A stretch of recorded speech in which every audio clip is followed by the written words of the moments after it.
Ndiredi ukundiza niphumoya Ndinawamandla ukundiza niphumoya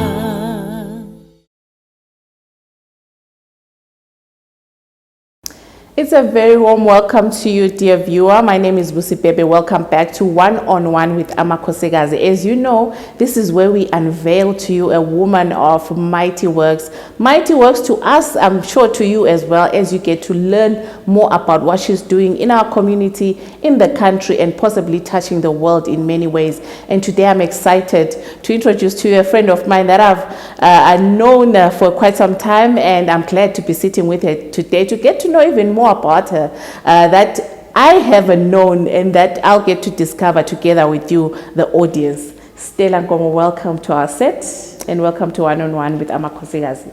Thank you very much, madam. It's really an honor for me to be part of this effective platform. And I want to congratulate you for taking time to identify, nurture, and promote women like me. We really don't take it for granted.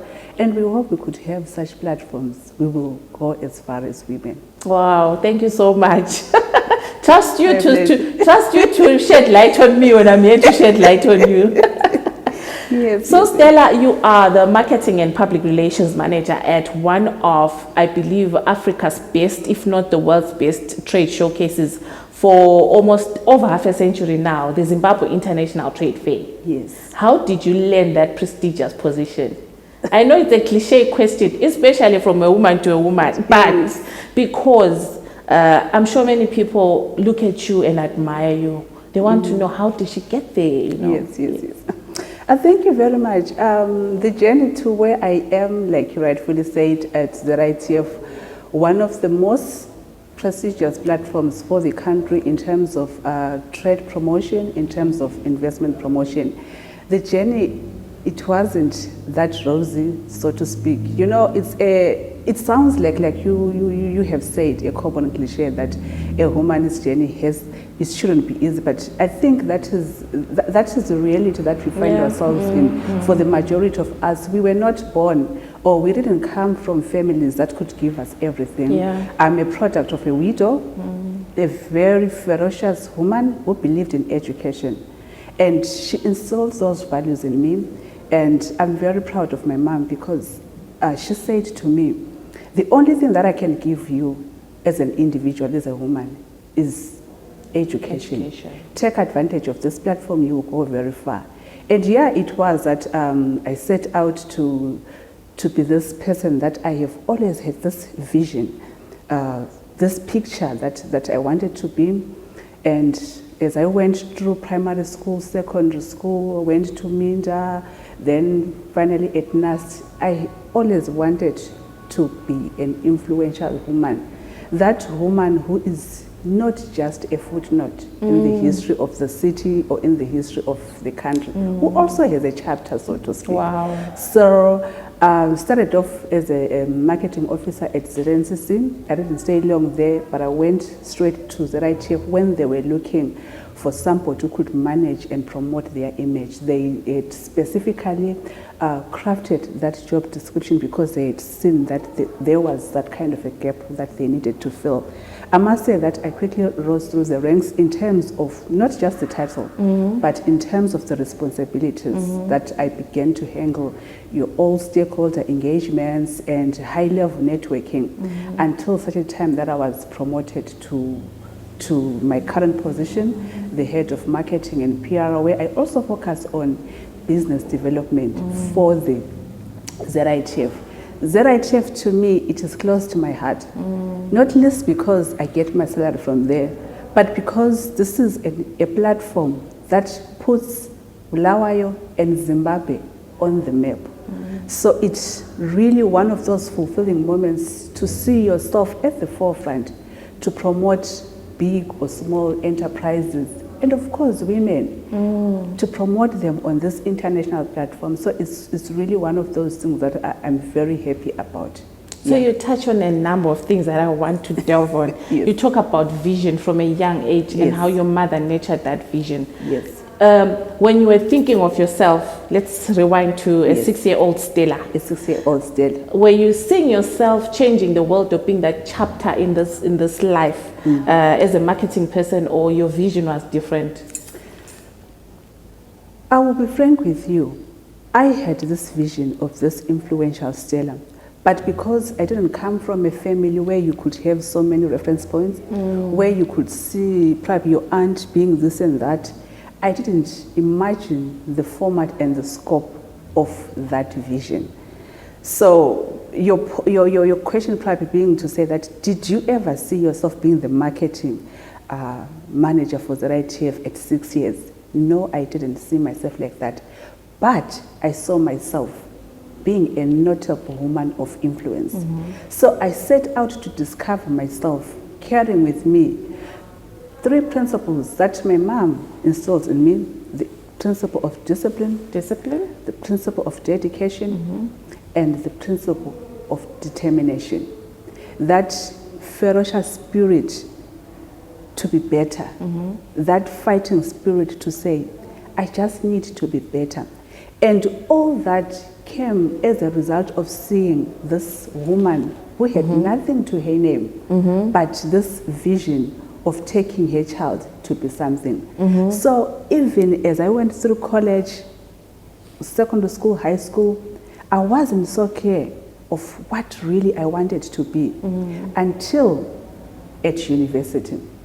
Because that's when I became exposed to the various avenues that I could take, and I began to meet people that then they could serve as a reference point to say, I want to be like this one. But back then, in Kezi, that vision was a bit blurred. Kezi, is that where you were brought up? Yes. That's where I come from. Where did you go to school? I went to Dongwe Primary School. Then I went to Minda High School. Then I went to Manama High School. And then ultimately NAST. When I begin to say that, you probably imagine someone who's coming from this middle-income family. Because if you talk high schools, boarding schools during those days, you're probably thinking that this is a girl with a woman, perhaps who's a nurse, who's a teacher, who's a what. Who can afford the fees at a boarding school. You are talking about a woman who just does menial work, who goes sometimes to Botswana, who can do anything. You can actually call her to come and clean, simply because she wanted to raise money for her child that she believed. She always told me that I believed in you, even from a tender age. The way you were so intelligent. I mean, I have always been an academically gifted, exceptional student. So even without anything to her credit, she just said, let me nurture this. You talk of the 3 Ds: discipline, dedication, determination. Yes. And these are words. To me, I like to take power words from the women that I talk to. And these for me are the 3 power words that you're living with us today. And you talk about how you didn't have a reference point to see for you to help you envision what you wanted to be. But these words that your mother kept speaking into your life about education, about you being a better person. How important are the words that people speak into our lives, that are immediate support structures, and the things we listen to? How are they important in our lives and growing our vision and our focus? Thank you very much, Vusi, for that. I can never emphasize the importance of saying appropriate and effective words to a child who is growing up. Like I said, the child does not have any reference point. They believe what you tell them. If you say, like normally our African mothers, probably some of them, they are quick to say, you are not going to go anywhere, you are like this, you are like that. Because there isn't so much, like in those days, you don't have TV, you don't have anything. That's what you begin to believe. That's what you begin to see. And remember, first of all, you have to see it before you can believe it. And then you can possess it. So the words are critical. Even the Bible says, the life and death is in the power of the tongue. So when you begin to tell your child that you can do it, they will believe you more than anything else. And they will begin to have that fighting spirit. They'll begin to have that fighting edge to better themselves. And I really wish women could be exposed to those kinds of words, to those kinds of talks, which builds them, which lifts them up, which says you can also be a person in this world. Discipline, dedication, determination. Those are the 3 power words I'm taking from Stella Nkomo today. She's our guest on One-on-One with Amakhosegazi. We'll take a short break. We'll be right back. We're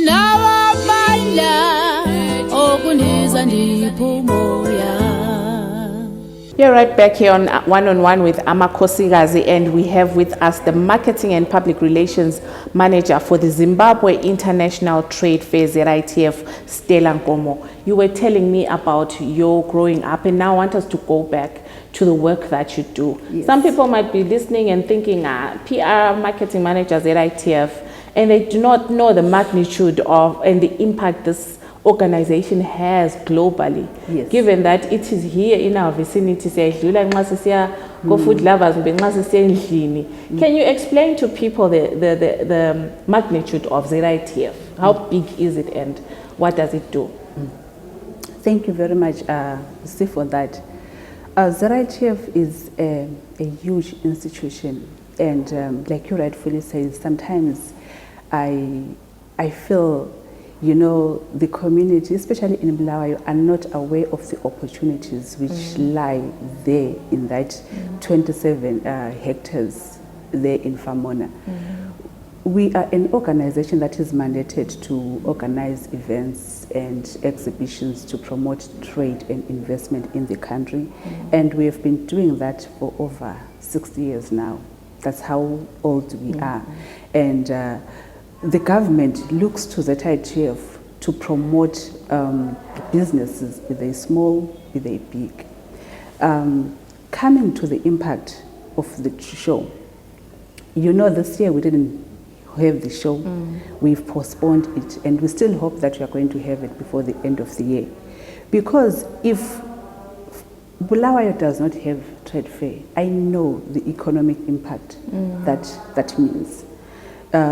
When we host our events, especially the biggest one, the ZITF that we are well known for, the benefits, they are not just for the exhibitors and for the visitors, the host city. You know, our hotels will be fully booked. And some enterprising homes, they often open up their homes, and they also host international visitors. Our restaurants, they record brisk business, our taxes, even right through to the airtime vendor. This is the impact this company has. Taking it to the national platform, the only way that some people get to understand Zimbabwe, it is only when they come to trade shows like the ZITF. They serve as a shop window to see what the country offers to business and to the international platform.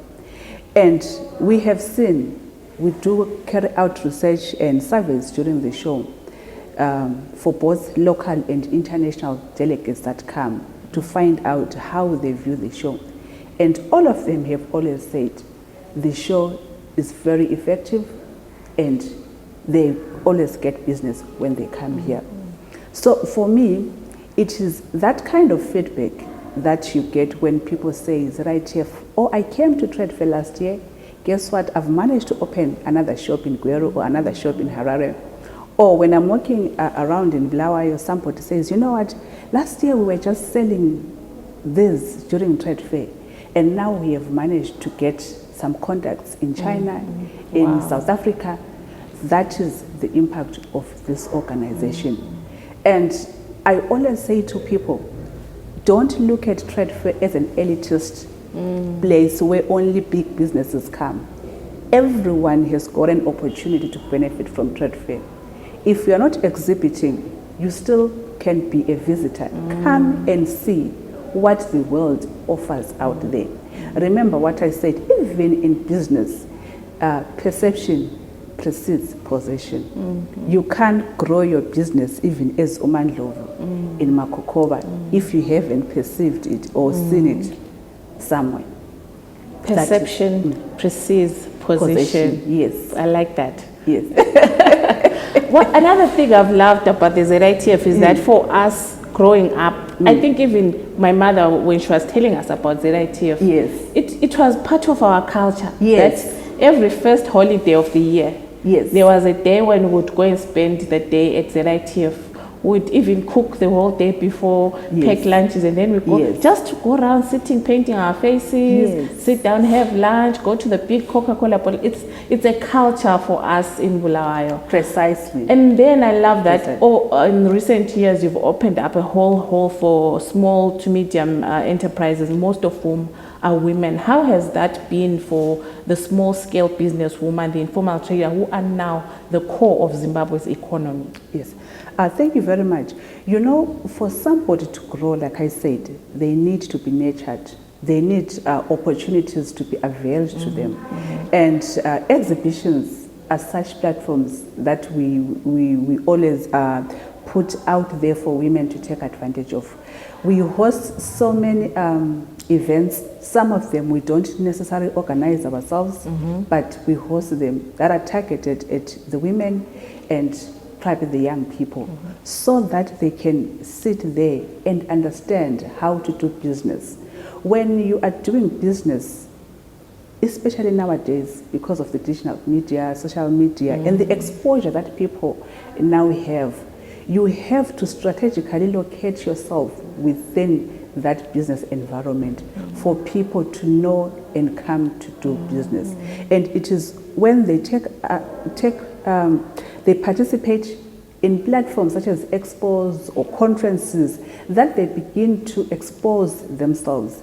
But most importantly, that they begin to learn how to do business. You can't grow or be a multimillionaire without grasping some of the fundamentals that you need to have as a business person. If you don't improve yourself, if you don't take time to expose yourself to the latest trends and ideas, you are not going to go that far, even as a woman. So I will also say, I wish women will take advantage of all these platforms and come and be taught and be mentored. Yeah. And also maybe that it's not just an exhibition. There's a lot of conferences that take place during that. There's a lot of side shows and events that happen. How important are those for people to register and participate in? All the side shows that run along in an exhibition, all those are meant to offer you additional networking platforms. Some companies, you might not necessarily meet them on the exhibition floor, but probably if we are running some workshops, we've got a conference, you still need to participate in those, because this is where there is so much business cards exchange. This is where people are very much eager to talk business. You know, nowadays people are very busy, and unless you get them at an environment where they are willing to sit and share, it can be very difficult. But I have seen trade shows being that platform which you can spend the whole year trying to get a minister, especially if you're in Harare, if you're in Bulawayo. It's so difficult for you to get a certain minister coming down here. But if you come to any of our events, you will find those kinds of people, the leaders in business, even in your industry. Yeah. Talking about the leaders, tell us the leaders that you've met over the years through your job.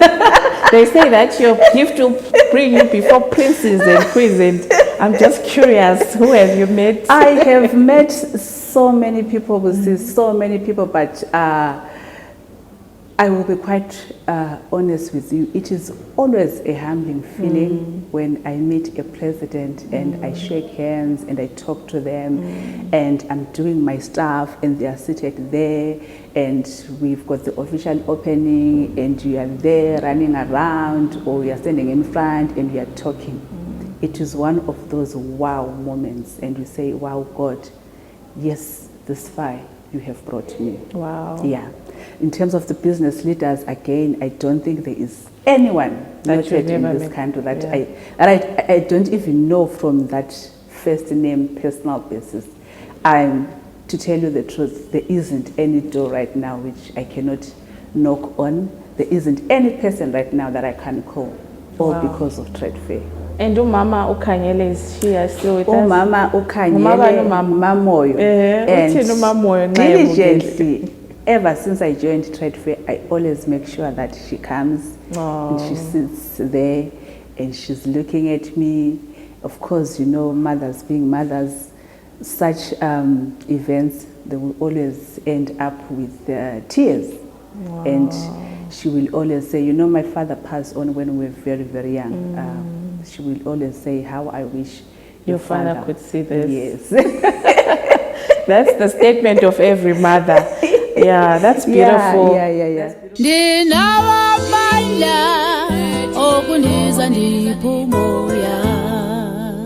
So I notice you work with a team of very vibrant women, and they are not shy to talk about how they are this vibrant team. They're always having fun. They always post on Facebook. Is that a deliberate thing that you did? Yes, I have a special heart towards women. I know women, it is a fact. They don't get it. They don't have it easy in life. And if you do not make a deliberate effort to identify these young upcoming women and to nurture them, we are not going to go very far. And it doesn't stop at just identifying them and offering them an opportunity. But I have cultivated a culture of allowing them to thrive. Wow. Of allowing them to just be those crazy women with crazy ideas. I wish you could see us when we have our departmental meeting. It's that no holds barred kind of a meeting. And every time after the meeting, I always call them and say, you know what, I'm so impressed by you. Please just go for it. Just go for it. And I must say, one of the things that have been very fulfilling to me as a colleague of these young women is to see them grow and become notable. I don't want to sound bragging, but I mean, those women are so sharp and so intelligent, only because we have allowed them to thrive. We have allowed them to be. The importance of those words, the more you tell somebody that you don't need to be shy. You know, the majority of women in the work environment, because of culture, we are supposed to be this reserved kind of people who don't talk, who keep quiet. And we lack confidence. We lack confidence. So when you begin to tell them that you can be like Michelle Obama, you can be like who you want to identify with. There is nothing special about those kinds of women. The only thing that they have is confidence. Yeah. So they begin to live that. That's why we have this dedicated team. And above all, I've never seen people who can work like that. I mean, when we've got an event, those ladies can pull an all-nighter. They can work until 12 midnight, until 4 o'clock. It's interesting that you talk about how ZITF might still be held this year, because I thought that was now a time for... Is it because you have such confidence in your team that you know you can pull it off still despite these problems? Yes. When we had to postpone ZITF because of the pandemic, all our systems were ready in terms of the marketing, in terms of the other preparations and the logistics, we were ready. So we just put a pause. Any day that can come, we are ready to go. Yes, we are ready. That's how dedicated we are. Yeah. It's very inspiring to hear you talk about working with women and how you are allowing them to thrive, because the cliche out there is that women bosses are hard to work with, that women do not work well together, that there's a pull head down syndrome. Can you please debunk those for us?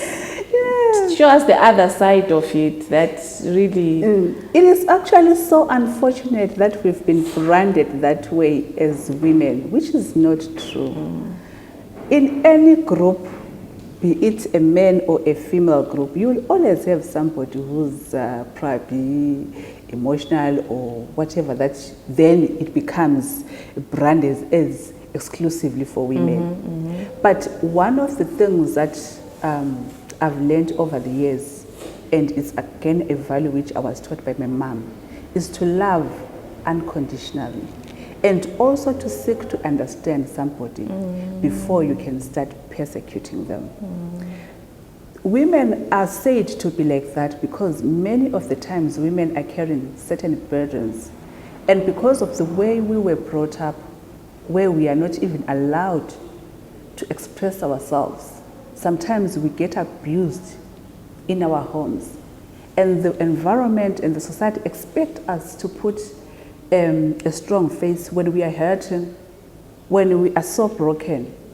And because we are then not allowed to deal with those issues, they begin to pop up in that way, where you think this woman is probably mean, she's too hard, and so forth and so forth. But if you love unconditionally and you seek to understand, they do this certain behavior for once. You don't reciprocate and say, but you call them back and say, but I noticed today you were not your usual self. What is the problem? And as they begin to open up, you find that I don't even want to lie. Women are the most loving people, and they're genuine. And they're very supportive. Just understand them.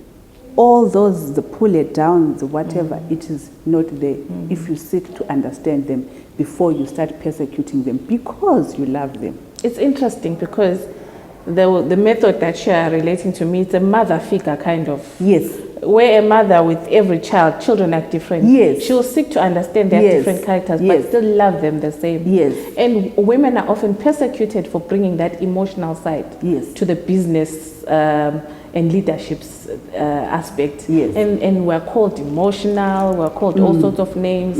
Is that a bad thing to have as a leader? It's not a bad thing. I will tell you, we had this conversation one day in our office, and I was saying that I don't like leadership books which want a woman to be a man in order to thrive. I can still be a leader. I'm a leader as a woman as I am. Emotional, if probably it has been proven that we are like that. And it's not negative all the time. That's why I was going. It's not negative. Being emotional means that I can empathize with you. I can sympathize with you. And I'm telling you, this world would be different if we had people who could do those things perfectly well. And I know women do those things perfectly well. They empathize and they sympathize. The world is sorry, I'm saying the world is coming to realize that, and they're calling it emotional intelligence. Emotional intelligence, yes. You know, all along they've been dwelling on IQ and so forth, and suddenly they discover that you also need emotional intelligence, which is our strength as women. It is not a bad thing to be a woman. It is not a bad thing to love flowers as a manager. I don't need to suddenly pretend to hate flowers. It is not a bad thing to be a woman and to have all those nurturing values associated with a woman, because if you use those, they will take you very far. And I insist, the world will be very far if we had people who are understanding, who are nurturing, who are empathetic, and who are so sympathetic to the next person. Wow, wow. I'm learning a lot from this. Stella, as we maybe go towards the end of our program, who inspires? I know you talked a lot about your mother. Who else would you say outside of your immediate family have you looked at, or have you had any mentors that you could mention? I have many mentors that I could talk about, but first and foremost, without necessarily talking about anyone's names, I want to say this: I am inspired by any woman who is doing something that is notable, even if they're a musician, even if they're just a cook, even if they're a manager, even if they're a business leader. Any woman, even you, any woman who is doing something, they inspire me because I know what it means for them to be doing those things. But I know you want a specific person, or I will always say it is my mom. But I have so many women that I look up to. I go to Word of Life, and our pastor, Pastor M. Bishana, is one woman that really speaks to my heart so much. She's ultimately, because she's my pastor, she's also my mentor. I love the way that she carries herself around. She's a mighty woman of God.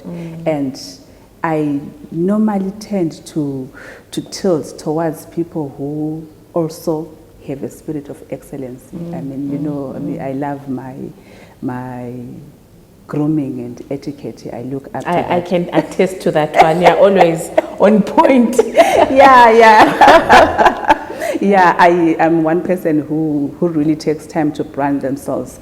I also have got some ladies internationally, like Michelle Obama, not least because she was the wife to the former American president. But when you read her book, Becoming Michelle Obama, and she talks about that tenacity, that fighting spirit when she was going through, and she wanted to be a part and parcel of the Ivy League and so forth and so forth. Those are the things that really say, drive wow, you. they drive me, and they say, wow, I know it is possible, I can go for it. It's interesting when Michelle Obama's book came out, I think a year or two ago. Yes. And you're still saying, yes, I can go for it. Is there a time when you feel like I'm there, I've achieved? No. You know, I'm still very far. You know, success is not an end. It is not a destination. It is a process. And I think even in 30 years to come, I will still be setting myself some stretch targets to say, right now, this is what I'm supposed to do. I'm still very far. I'm still working on myself until such a time when I move from talking more about myself and I'm talking more about the next person that I've impacted. I think I would have arrived. Now, in the beginning of the year, when I was setting my targets, I deliberately did it the other way around. The other years, I will talk about the first thing, personal growth. I need to go to school, I need to do this and that, I need to do this and that for myself. And then number 5, I want to do this for the community, blah, blah. But in the beginning of the year, I did it the other way around. Seeing somebody carrying the values that probably you believe in, this is what we call success. Wow. It is not driving the latest Range Rover or building this big house. In my view, success is about your impact to the next person. Wow. The woman who's watching you now, the young girl who probably has never seen someone to look up to and is seeing you now and the powerful words that you're speaking into her life. And you see what's happening with our country. The young girls are dejected. A number of them may be having children outside of strong support structures. What is your word to them to keep moving? That is not the end of the world. If you were a 16-year-old Stella or a 14-year-old Stella watching right now, what would you say to her? I will still say my words which I said. If you can dream it, if you can see it, you can have it. Your dreams are valid. It is okay to be wild. Above all, under the circumstances, never lose faith. Faith will keep you going. Never lose hope. Hope will keep you hoping for a better tomorrow. And love, if you give the world love, it will give you back that kind of love that you, that you are giving the world out there. Fight for your dreams. You are the only person who knows where you want to go. Not even your mom or your uncle or your father know where you want to go. Fight for your dreams. Even as a woman, you also have a right to write your own book, to write your own story. You don't need to just be a footnote in someone's life. You can still be the best person as a woman, as a mother, as a wife. Your dreams are valid. You also have got a potential that we can leverage on as a nation to go forward. Why are you sitting on that potential? You can sing. When are we going to hear that voice? You can bake. When are we going to buy those scones? You can sweep the yard. When are we going to come to you to contract you to come and clean our offices? You are intelligent. When are we going to have the Zimbabwean first woman astronomist? Wow. Your dreams are valid. It's a challenge. Yeah. Perception precedes possession, discipline, dedication, determination. Yes. Those are the words I get from you today that I'll keep with me for forever. Thank you so much, Stella. You're such a wealth of knowledge. And I wish we had more time. But at least for me, I know it's not the end because I interact with you quite a bit. But I hope for our viewers and possibly other audiences that we interact with as Amakhosikazi will be able to invite you to come and share with us other aspects of your life and your knowledge and your interactions with our community. My pleasure, ma'am. Like I said in the beginning, I really don't take for granted such platforms. You are really doing very well.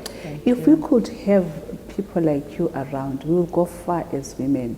Because this is where we begin even to build our confidence. This is where our stories are told. This is where we pour out our hearts as women. Thank you so much. Please continue doing this. Thank you, Stella. It's such a pleasure.